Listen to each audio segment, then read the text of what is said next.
Here's one of the most expensive sentences in retirement planning. You can't touch your Roth money until you're 59 and a half. I hear this all the time, and it's wrong.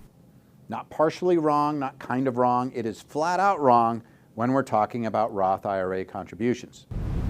And that misunderstanding keeps people from using what may be the best retirement account in the entire tax code, because they think the money is locked up. They think if they put money into a Roth IRA, they can't touch it for decades. They think they're going to get punished if life happens and they need to access it. For example, you have a medical bill from a medical event. Emergency happens and your bills are adding up. You have money in your Roth, but you're told you're going to pay a penalty if you take that money out because you're only 40 years old. Worse yet, you're told there will be a tax on those earnings, which is horrible and wrong. So today I want to kill two myths. The first myth is that your Roth IRA is locked until you're 59 and a half. The second myth is that everybody should be doing Roth conversions right now. I'm seeing that everywhere on social media. One of those myths keeps people from funding that Roth account. The other gets people to pay taxes before they need to, and both can cost you money. So let's clean it up. Inside your Roth, there are two kinds of money. Money you put in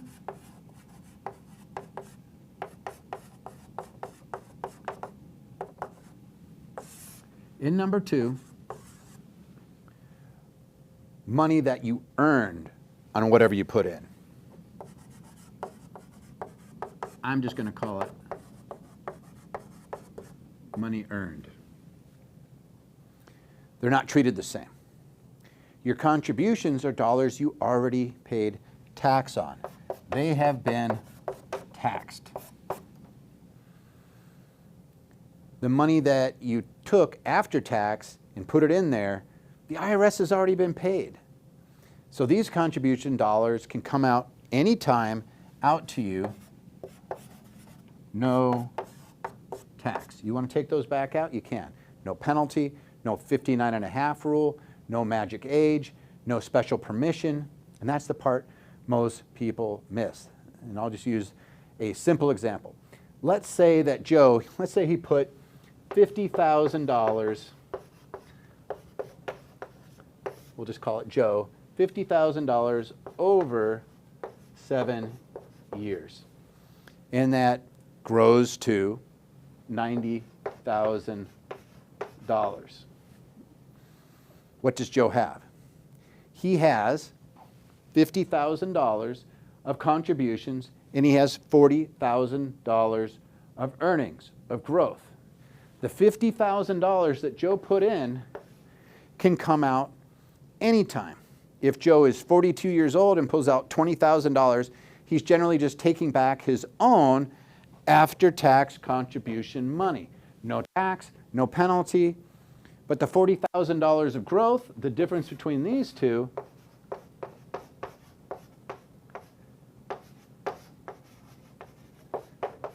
I'll just put $40,000 of growth. What about that? Well, that's different. That's where the rules live. And here's why this is so powerful. Roth IRA distributions have ordering rules. When you take money out, the IRS doesn't treat it as though it all got mixed together. When money comes out of an IRA, it's treated as coming out of a specific order. Number one is it coming out from contributions. Number two, I'll put this here kind of as a sub. Number two is conversions. And then here, ordering rule, number three is the money that you earned. That means you usually have to burn through all of your direct contributions before you ever get to the growth.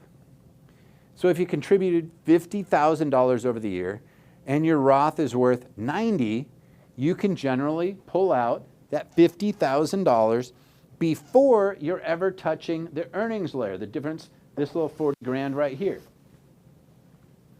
That's a big deal. Now, does that mean that you should raid your Roth IRA? No, absolutely not. The whole point of a Roth is tax-free compounding. Every dollar you pull out is a dollar that stops growing tax-free forever. And you can't just dump it out unlimited, or put money back in it either afterwards. I take a bunch of money out, I can just put it back in. No, you can't. There is a 60-day rollover test that you could do. I'll get into it in a second. But you're still subject to annual contribution limits and income limits if you want to put more money back in there. Now, I did say there's a 60-day rollover. I could take money out, and as long as I put it in by the end of business on the 60th day from when I took it out, that's not taxable. You can do that once a year. But let's table that.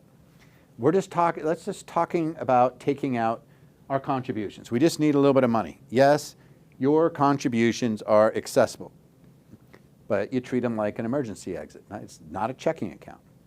If you have a Roth 401k, a little different animal, because now we could take loans out of that 401k, a 5-year loan. Out of that 401k, we could still do a 60-day rollover if we need short-term cash. Otherwise, if you only take out contributions, no penalty, no tax. Now let's talk about the earnings, the money that you earned, or growth. To pull the earnings out tax-free and penalty-free, you need what the IRS calls a qualified distribution. And for most people, that means 2 boxes need to be checked. Box 1, I'll just write these up, 5-year rule. The Roth IRA 5-year clock has been satisfied. Box number 2 is that 59.5 age limit. And unless you have another qualifying event, there are ways to get money out of that Roth on the earnings tax-free. First-time home purchase, I think there's disability, there's passing away, I believe, of a spouse. Those types of things, you might be able to get monies out faster. But for our purposes, there's 2 boxes. 1, 2. 5-year rule, 59.5. And this is where people get confused because there's not just one 5-year rule. There's actually multiple 5-year rules. Yeah, just to make it more complicated. People smash them together like they're the same thing, but they're not.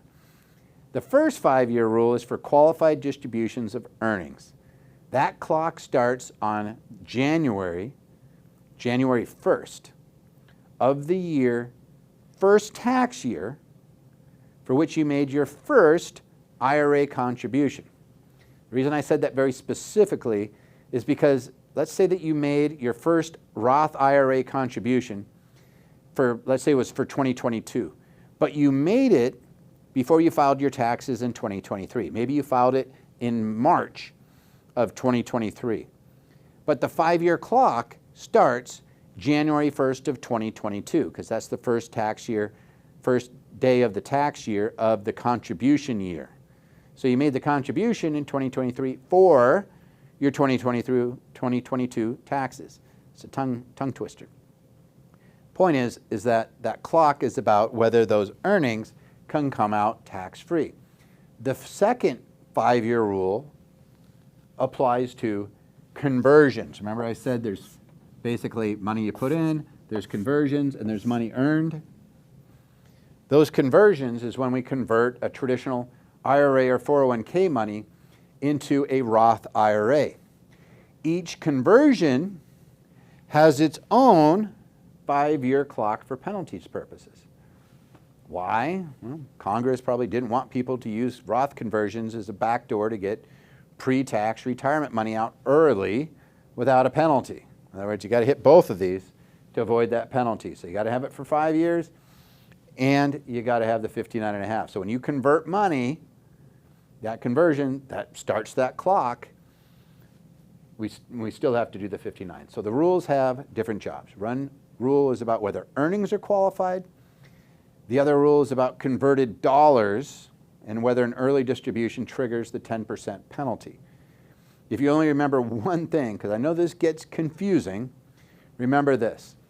The Roth contribution rule, the Roth earnings rule, and the Roth conversion rules are not the same thing. Those are 3 different rules that you got to navigate. But for ease, you can always take your contributions out. This is the part that drives me absolutely nuts, because I'll have people literally put money into a savings account saying, but what if I need it? And I'm like, well, you could put that money into a Roth, and if you needed the money in an emergency, you could still take that out, the money that you put in. The growth, you might be looking at penalty and tax on it, but there's even ways around that. So let's kill myth number one completely. Your Roth IRA is not locked up until 59 and a half. Look how little we talked about 59 and a half. Your direct contributions are generally available anytime. It's your earnings that have restrictions. Your conversions have some restrictions, but it's really the earnings that is the one that gets the bad rap. And this changes the way you should be thinking about a Roth account. For younger people, this is huge. Because I've heard this before. I don't want to fund a Roth IRA or a Roth 401k because I might need the money. Well, you can access those contributions at any time. Again, use your savings, use your checking. Don't use this as though it's like some sort of checking account. But also, don't think that the money is trapped. That fear is costing people. It's really freezing them, and if they don't do a Roth, that's going to cost you decades of tax-free growth. Now let's go to myth number two. This is the Roth conversion myth. And I've seen this pitch everywhere. I'm sure you have too. Put down in the comments if you've seen this. Over and over again, these people are going after this. Convert your IRA to a Roth. Pay tax now, never pay tax again. Taxes are going up. God, I see that over and over again. What do you think taxes are doing? What are they going to do? Well, statistically, they're going to probably get cut in half when you retire. That's what I think. But it doesn't matter. Roth conversions, they are definitely a real tool. But like Roth conversions, I would say I like them in the right situation. But for the most part, I think they are wildly oversold. And a Roth conversion is simple. You take pre-tax money from a traditional IRA or a traditional 401k, and you convert it into a Roth IRA, and you pay the tax. Because when you do that conversion, the taxable portion gets added to your income for the year. You pay ordinary income tax on that conversion now. You see this all the time. I'm going to convert my traditional $200,000 account. Boom, they convert the whole thing, and you get slapped silly with a tax bill. Then that money grows tax-free inside that Roth, and that's the trade. Pay tax today, and you avoid the tax later. Which one's going to be greater?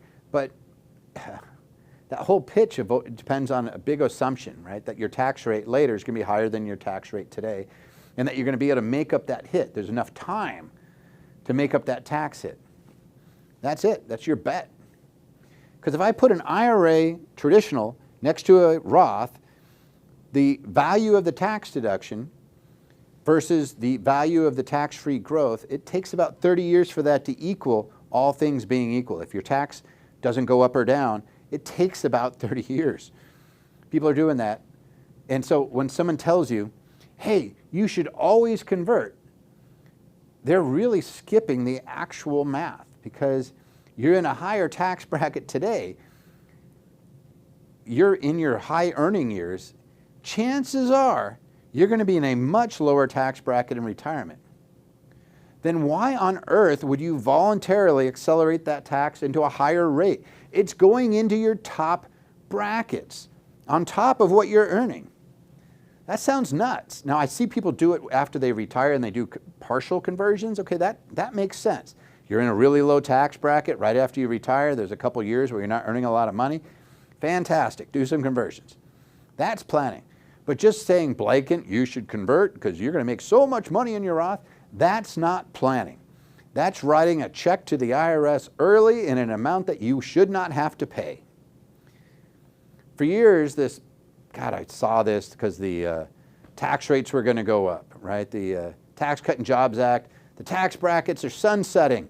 You better convert now before the window closes. Well, I get it. There was real concern under the old law, but the One Big Beautiful Bill changed that landscape about a year ago. The current individual rate structure didn't just vanish in 2026 the way they were warning. And they had all these people doing this stuff in panic. And if someone is still selling you panic, be careful. That deadline doesn't exist.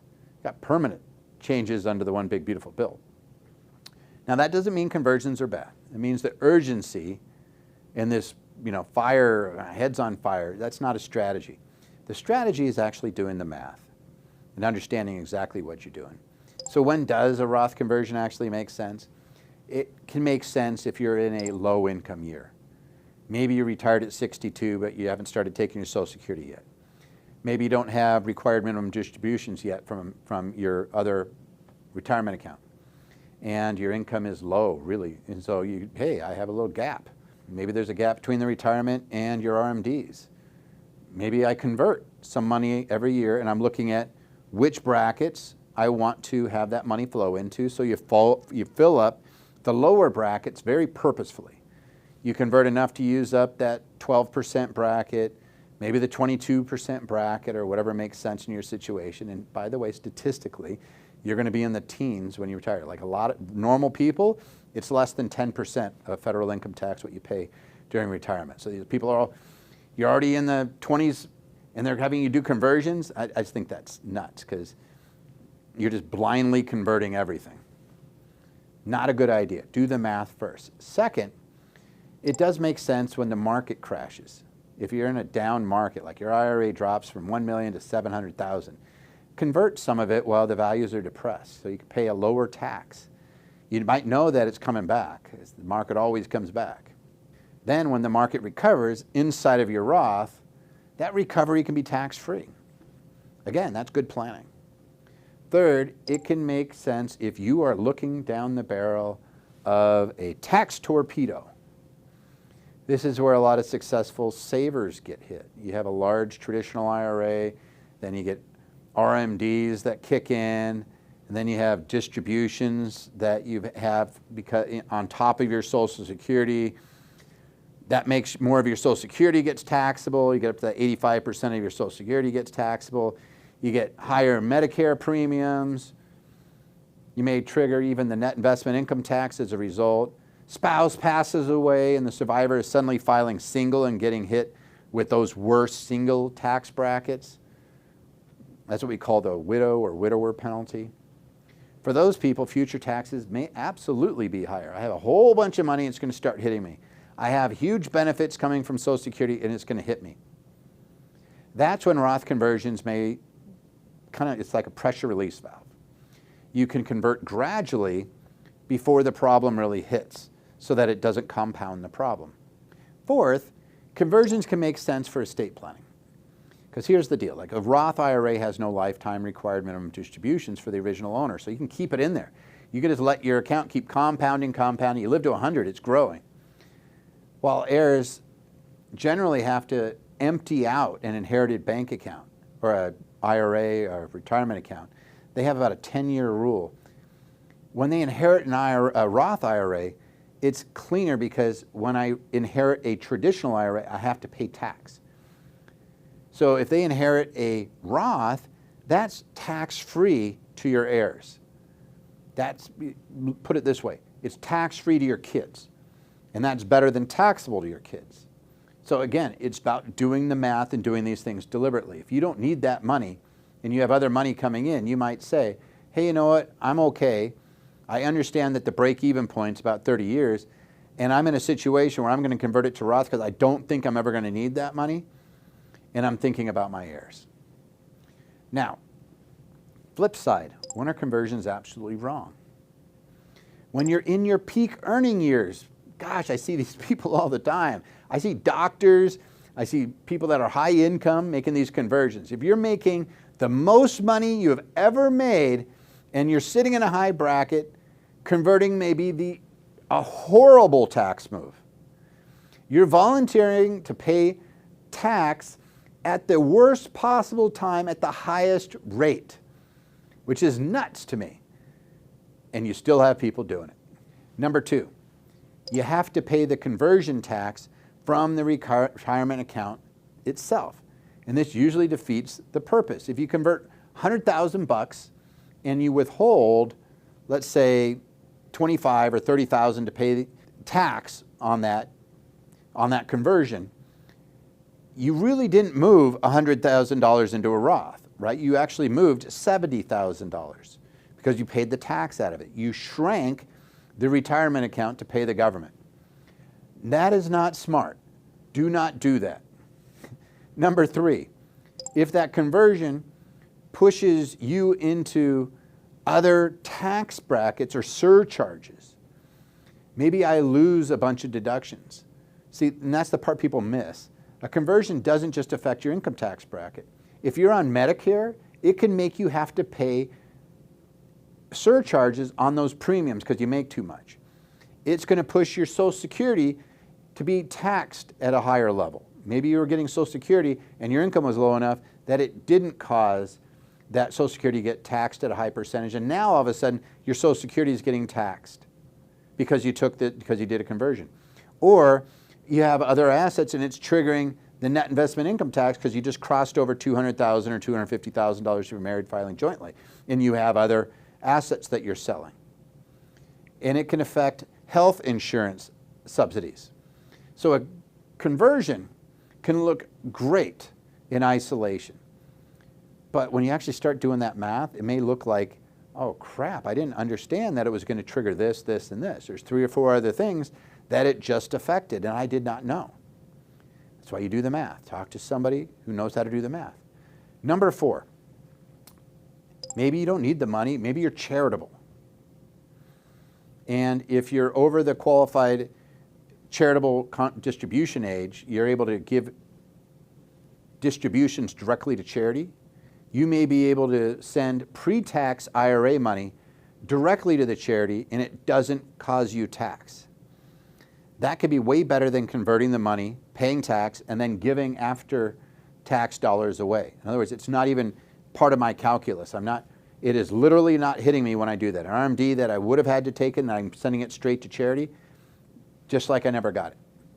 Number 5, you live in a high tax state now, but you plan to retire to a no tax state later. Again, a high earner, they're in, let's say, California, and they convert. So you're paying California state taxes today. You might be moving to Nevada, Texas, Florida, Tennessee, something where they don't have a state income tax, and you just voluntarily said, you know what, California, here's a big chunk. It's not always the answer, by the way, just to say don't do it. California, like, again, they want their piece even while your account's growing. But if you move, you're going to be annoyed that you paid all of the tax in California when you wouldn't have to have paid tax in California on a big chunk of it. It should at least be part of your analysis. So what should most people do? Stop watching Instagram, first off, and thinking in absolutes. The traditional is not always better and Roth isn't always better. They're just very different tool. Conversions aren't always smart. When somebody says, you should always do this, just take that with a grain of salt. There's 3 rules of planning. It's always been 3 rules, and they're really simple. Calculate, calculate, calculate, right? Run the numbers. The right answer is, hey, let's take a look at our diversification of our tax stuff. We want our money in really kind of 3 buckets: our taxable accounts, our tax-deferred accounts, our tax-free accounts. Taxable accounts give you a lot more flexibility during your life. Traditional IRAs and 401ks give you deduction now and a nice deferral, but you're going to pay tax later. And Roth accounts give you tax-free income later. When you're looking at all 3 buckets and you're calculating, you have a great amount of control. Then you can decide which bucket do I want to pull from each year, and you can manage your buckets. You can avoid unnecessary spikes in income. You can respond when Congress changes rules. That's really the goal, not predicting the future perfectly. We're not able to do that. Now, if you're in a high-income business, you're a high-income business owner even, there's another tool that a lot of people ignore, and that is called a defined benefit plan, also known as a cash balance plan. And you can make huge deductible contributions. Most people are used to the 401k. This is like a 401k on steroids. This is especially for older, high-income business owners with very few employees. If your goal is to slash your taxable income today, this may be a better tool than forcing Roth money into the picture at some high tax rate by doing a conversion. Again, it depends on your facts. I've had clients that put, quite literally, hundreds of thousands of dollars tax deductible into DB plans. Then don't even get me started on backdoor Roth IRAs and mega backdoor Roth IRAs, all these different conversion tools. They're powerful, yes, but they are way oversold. Again, 3 rules: calculate, calculate, calculate. Sometimes you're better off taking a nice deduction now and paying tax in 20 years, 30 years, 40 years. Other times it's wise to pay now and never worry about taxes on your earnings on that money ever again, like if you're in a really low tax bracket. When you're just getting started out, if you're 21 years old and you're listening to this and you're making like less than $70,000 a year, that Roth IRA could be a huge game changer, or a Roth 401k. And that's really the theme of this whole video, is that it does depend. You do need to do your calculations. Now, you guys have all seen this stuff. What's the craziest myth you've ever heard in retirement planning? Just put it down in the comments. Did somebody talk you into doing something, like doing a conversion in a high tax year? Now you're like, oh man, that sucked. What happened? How did it feel? Like, are you glad that you did that conversion? Put it in the comments, let people see it. It helps. I'm just one guy. I'm just telling you to do the numbers. I'm not saying which way to go. I'm saying that it helps, though, to see people that have actually done it and for them to share their experience. So please do that in the comments. And then while you're doing that, I'm going to bring this home.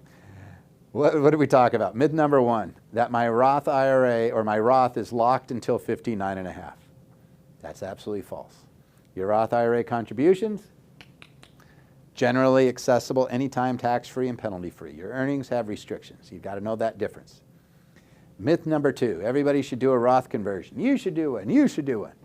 Absolutely false. Roth conversions are powerful when the math works.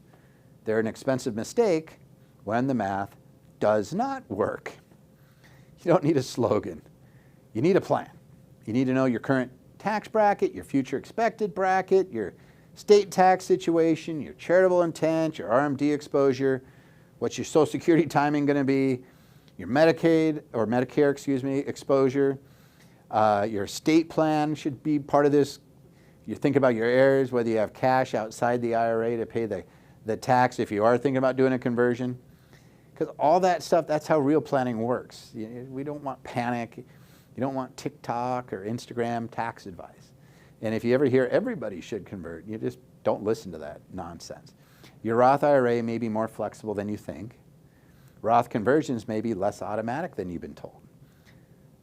So fund the right accounts, the right buckets. Keep control over your tax bracket and build a retirement plan that gives you choices instead of surprises.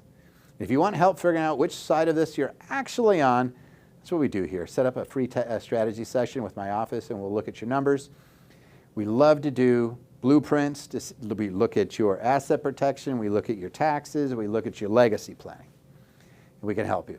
Because the best strategy is not the one that looks good in a headline, it's the one that works for you in your particular situation.